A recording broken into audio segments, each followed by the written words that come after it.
सरम में अखिलेश के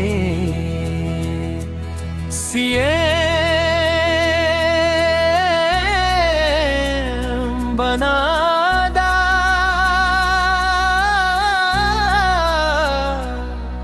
भेदभाव सरम में अखिलेश के सीएम बनादा है देवी माई मुझे जनता के सपना पूरा करा दे देवी माई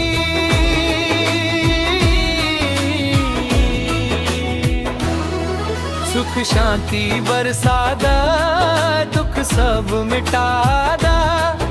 अखिलेश के राज फिर से ला दे देवी माई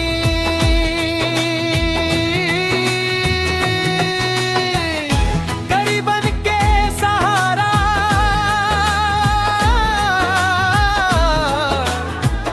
किसान के आस नौजवान के सपना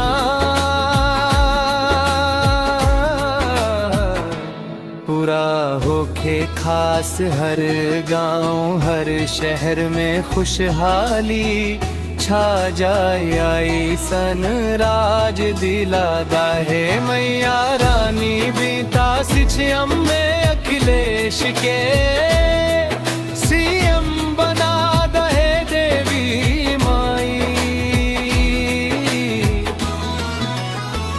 जागरत के आए ढेरा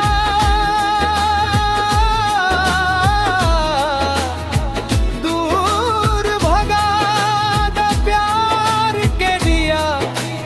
हर दिल में जलादा तेरे दर पे आइल बानी खाली हाथ ना जैब भरोसा तो हर मैया टूटे ना दी है डमरू बाजे शंख बजे गूंजे जयकार अखिलेश